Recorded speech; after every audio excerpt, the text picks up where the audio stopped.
गली के मोड़ पर से एक सफेद रंग की कार आती है और धीरे धीरे आकांक्षा के घर के बाहर रुक जाती है। अरे बेटा, मेहमान आ गए, सब संभल के बैठो। माँ, ये लोग कौन है? अरे यही तो है लड़के वाले। ओह। दरवाजा खुलता है। जितेंद्र, उसकी माँ रीमा और पिता बबलू अंदर आते हैं। नमस्ते जी, नमस्ते। नमस्ते नमस्ते, आइए आइए, बैठिए।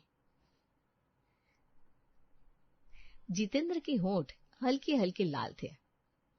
देख बेटा, आज मुंह ज्यादा मत खोलना, वरना सबको तेरे लाल दांत दिख जाएंगे। हाँ हाँ ठीक है माँ। जितेंद्र चुपचाप सोफे पर बैठ जाता है। तो आपकी दुकान कैसी चल रही है? जी पायल जी, महादेव की कृपा से बहुत अच्छी चल रही है। अच्छा, आपकी कपड़े की दुकान है ना? हाँ जी, हमारी कपड़े की 3 दुकानें हैं। एक दुकान तो बहुत बड़ी है, जो कि भीड़ भाड़ वाली जगह में है। जो दूर वाली दुकान है वो थोड़ी उससे छोटी है, लेकिन भगवान की कृपा से वो भी अच्छी खासी चलती है। अच्छा, आप जल्दी से लड़की को लेकर आइए पायल जी। हाँ हाँ, अभी लाती हूँ उसे। इसके बाद पायल देवी कमरे के अंदर जाती है और अपनी बेटी आकांक्षा को लेकर बाहर आती है। आकांक्षा के हाथ में समोसे और चाय थी। दीदी, चाय गिराना मत।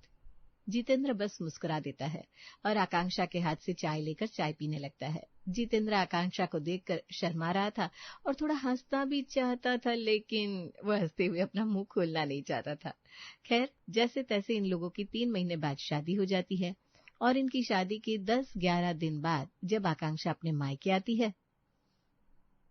अरे आकांक्षा, आ गई? कैसी है बेटा?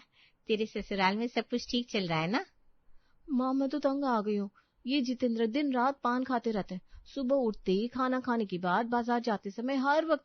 मुझे तो इन्होंने पागल बना दिया है। क्या? और बाकी सास ससुर तो ठीक है? अरे दीदी, तुम ससुराल में खुश नहीं हो? नहीं पिंटू, ससुराल वाले बहुत अच्छे हैं, लेकिन मेरे पति की ये पान खाने की आदत मुझे बहुत परेशान कर रही है।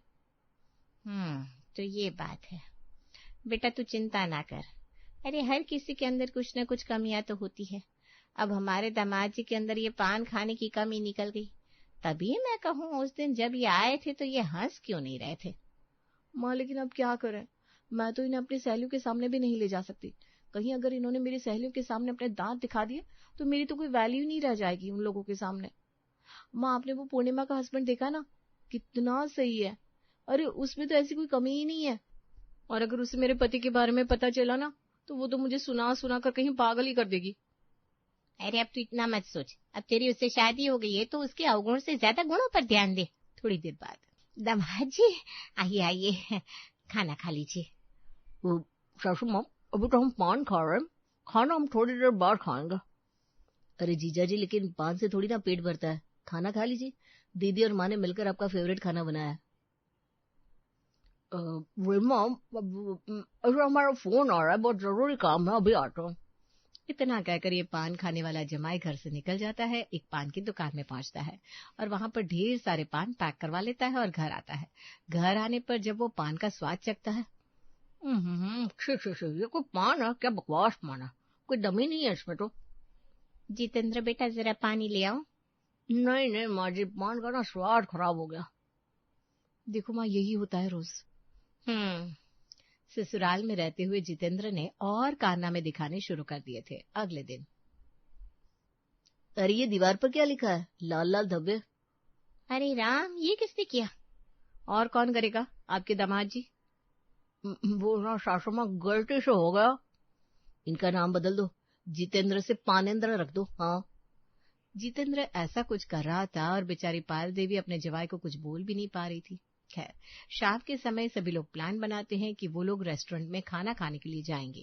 तो जब वे लोग रेस्टोरेंट पहुंचे तो, बेटा इतनी देर हो गई और तुमने ये नान रोटी खाई नहीं। क्या हुआ? ये नान रोटी पसंद नहीं है क्या? आप बताइए, नहीं तो आपके मन का कुछ और ऑर्डर कर देते हैं। अरे माँ, ये पान खाने वाले को भला ये नान रोटी कहाँ पसंद आएगी? सासू माँ, हम ना पान के बारे में सोच रहे थे। आपके पूरे एरिया में कहीं भी हमें अच्छा पान नहीं मिला। आकांक्षा भी जल्दीबाजी मचा रही थी तो हम अपना पान पैक करना ही भूल गए। अरे साले जी, आप भी कुछ करिए ना, जाइए ना, हमारे लिए अच्छा सा पान लेकर आइए, नहीं तो हमें तो खाना ही नहीं पचेगा। हाँ। ए जी, ये रेस्टोरेंट है, कम से कम यहाँ तो पान की बात मत कीजिए। अरे आकांक्षा, तुम बात को समझ नहीं रही हो। हमको पान नहीं मिलता तो हमारे हाथ कांपने लगते हैं, होंठ सूखने लगते हैं। अरे जीजा जी, समझ गया मैं। आपके लिए बहुत ही अच्छे पान का बंदोबस्त करता हूँ। बस भगवान के लिए अभी आप ये नान रोटी खा लीजिए। इन लोगों के बहुत समझाने पर जितेंद्र थोड़ा सा नान रोटी खा ही लेता है। वहीं अगली सुबह आती है और पिंटू पान लेने के लिए निकल पड़ा। पिंटू अपने जीजाजी के ऊपर बहुत गुस्सा कर रहा था, इसलिए वो कहीं से भी उठाकर सस्ता वाला पान ले आता है। वाह वाह वाह वाह वाह, इस पान से क्या खुशबू आ रही है, बहुत बढ़िया। जितेंद्र फट से पैकेट से पान निकालकर खाने लगता है। उसे ये वाला पान बहुत पसंद आता है, और जब वो पिंटू से इसका दाम पूछता है तो इसका दाम भी कम होता है। अरे साले साहब, आज तो तुमने अपने जीजा जी का दिल खुश कर दिया। पहली बार मुझे अपने ससुराल में ना इतना अच्छा लग रहा है। कसम से क्या स्वाद है पान का, वाह वाह वाह वाह। जितेंद्र उस पान की तारीफ करते नहीं थकता। वहीं जितेंद्र का ये नाटक देखकर उसका पूरा परिवार परेशान हो जाता है। अरे दादी, मैंने तो सोचा था जीजा जी को ये पान बिल्कुल बकवास लगेगा, लेकिन यहाँ तो खेल ही उल्टा पड़ गया। अरे बेवकूफ, ये तूने क्या कर दिया?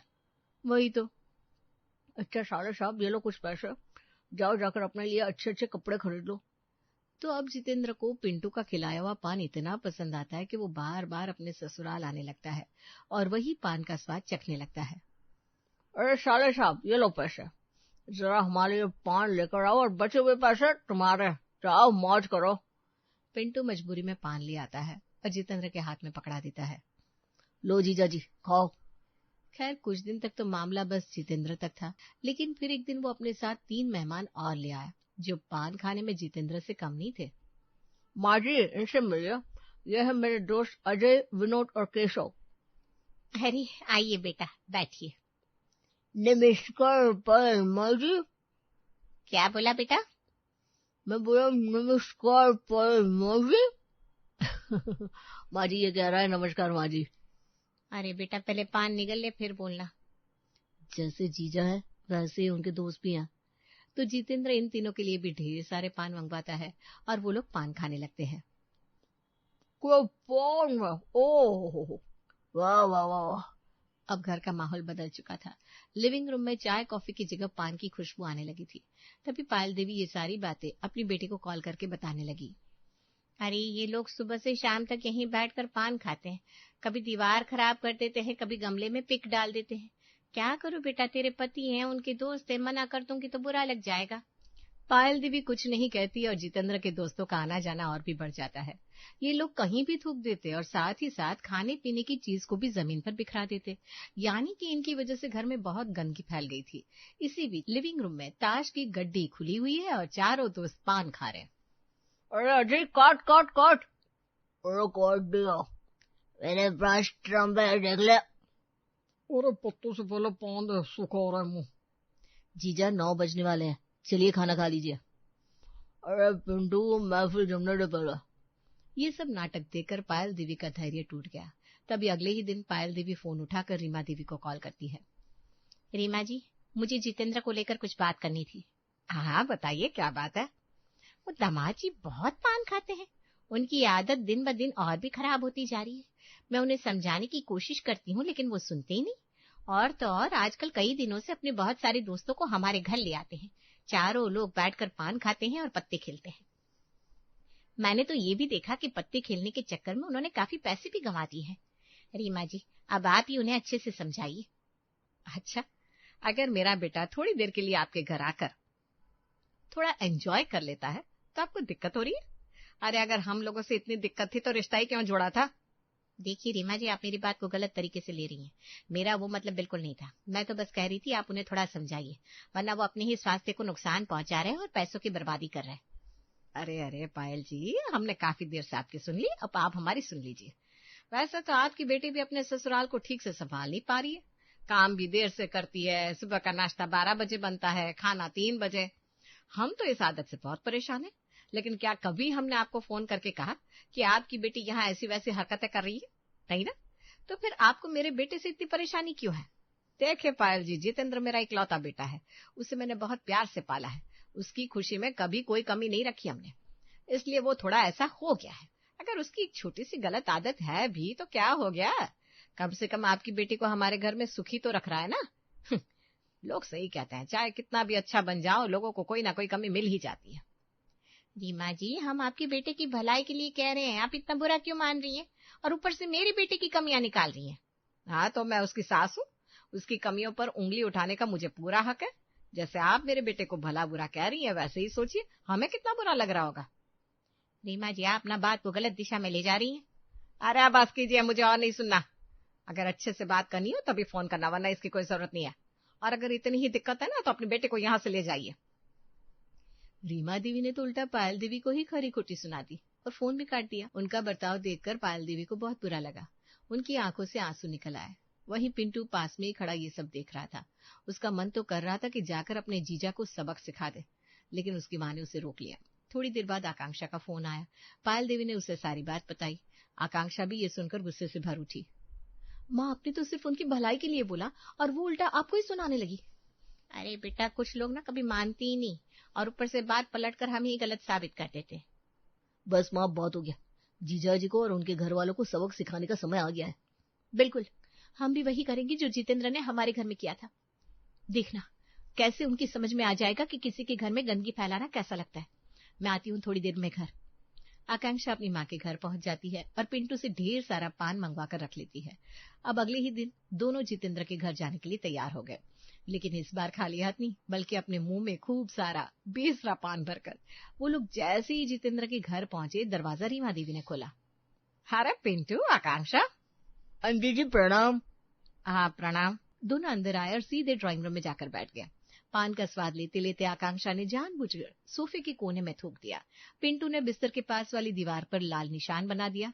अरे अरे, ये तुम लोग क्या कर रहे हो? घर में ऐसे थूकते हैं क्या? अरे आंटी, आपने तो कहा था छोटी छोटी गलत आदत कोई बड़ी बात नहीं होती, और वैसे भी पान खाना कोई बुरी बात थोड़ी ना। सच में सासू माँ, पान का स्वाद ना हमारे दिल और दिमाग में चढ़ गया। और एक बार आपको ट्राई करना चाहिए, कसम से मजा आ जाएगा। अरे लेकिन ये घर में हर जगह थूकना, ये तो बिल्कुल गलत है। और क्या, ये सब यहाँ पर क्या हो रहा है? गलत? अरे जीजा जी भी तो यहीं वहीं पिक करते हैं, आप दोनों भी तो उन्हें कभी नहीं रोकती। हमें तो बस उनकी तरह एंजॉय करना है। अरे ये क्या नाटक कर रहे हो तुम लोग? अरे पापा जी, हम लोगों को भी पान अच्छा लगने लगा है, आप बात को समझिए, ये कोई नाटक नहीं है। अच्छा ठीक है आंटी जी, अंकल जी, आप लोग कहते हैं तो हम लोग इधर उधर नहीं थूकेंगे। We are very very sorry uncle aunty. थोड़ी देर के लिए वो लोग शांत हो जाते हैं, लेकिन वही शाम के समय जब रीमा देवी और उनका पति बबलू जितेंद्र के कमरे में पहुंचते हैं तो कमरे की हालत देखकर एकदम डर जाते हैं। वो दोनों देखते हैं कि जितेंद्र के बिस्तर की चादर एकदम लाल हो चुकी है, और तो और वहां रखे कुर्सी, टेबल, टीवी के पास वाली दीवार पर पान ही पान थुका हुआ था। अरे तुम सब पागल हो गए हो क्या? ये क्या कर दिया तुम लोगों ने? अरे रीमा जी, वो क्या है ना, हम लोग खुद को रोक नहीं पाए और गलती से हो गया, माफ कर दीजिएगा। हाँ ससुमा, गलती हो गई, हम लोगों ने जानबूझकर नहीं किया ये सब, बस मन कर रहा था ठूक दे तो ठूक दिया। आपको पता है ना, पान खाने वाले खुद को रोक नहीं पाते, है ना ससुमा? रीमा देवी कुछ नहीं बोलती और चुपचाप कमरे से बाहर निकल जाती है। वहीं थोड़ी देर में पिंटू के बचपन के दो दोस्त भी आ गए और जितेंद्र भी काम से घर आ गया। तो जीजा जी, हो जाए, ये लो आपका फेवरेट वाला पान। ओहो साले साहब, आपने तो हमारे मुंह की बात छीन ली। सबके मुंह में पान था और सभी लोग यहाँ बैठकर पत्ते खेलने लगते हैं। चल चल, अब असली खेल शुरू होगा, चल। चारों लोग पान खाते खाते ताश खेलने लगे। खेल के बीच में पिक की बौछार शुरू हो गई। कोई दीवार पर, कोई खिड़की के पास, कोई गमले में थूकने लगता है। अरे बस करो, ये क्या गंदगी मचा रखी है घर में? अरे आंटी, अब तो खेल के मजे में ये सब होता ही है, जीजा जी के साथ बैठकर पान और ताश, आह यही तो लाइफ है। जीजा जी, लो लो और पान लो। वाह बेटी, वाह दामाद जी, आज तो आप बहुत कम पान खा रहे, और खाइए ना, हमें ना आपकी आदत बहुत अच्छी लगने लगी है, बहुत अच्छा। जी घर का हाल देखो, बहू सबके साथ बैठकर ताश खेल रही है और पान भी खा रही है, और ये बेवकूफ उसे कुछ बोल भी नहीं रहा है। बंद करो ये सब, बंद करो। लेकिन ये सब कहाँ रुकने वाले थे। पिंटू, आकांक्षा और पायल देवी जानबूझकर ताश का खेल लंबा खींचते रहे और बीच बीच में पान की पीक से जगह जगह लाल निशान बनाते रहे। अरे भाई, अब तो लगता है ये घर भी हमारे घर जैसा ही लगने लगा है। हाँ, यहाँ भी ना अब वही माहौल है जो जीजा जी ने हमारे घर में बनाया था। रीमा देवी अब बिल्कुल परेशान हो चुकी थी। उन्हें समझ में आ गया था कि पिंटू और आकांक्षा क्या कर रहे हैं। उनकी आंखों में शर्म और गुस्सा दोनों झलक रहा था। ओहो, फ्रिज में तो सारा सामान भरा पड़ा है, देखो। अरे दोस्तों, देखते क्या, आओ टूट पड़ो। पिंटू के जंगली दोस्त जल्दी से फ्रिज को खोलते हैं और फ्रिज में रखे सारे खाने के सामान को खा जाते हैं। और तो और पूरे किचन को गंदा कर देते हैं, सारा सामान यहाँ वहां फैला देते हैं और हॉल रूम को भी एकदम गंदा बना देते हैं। अब जितेंद्र उठता है और देखता है कि उसके घर की क्या हालत हो गई है। जी, तब से आप इन लोगों को यहाँ से भगा रहे हैं, लेकिन ये लोग तो भागने का नाम ही नहीं ले रहे। और तू जितेंद्र, ये सब तेरी वजह से हो रहा है। इसके बाद दोनों पति पत्नी तंग होकर अपने सर पर हाथ रखकर कोने में बैठ जाते हैं।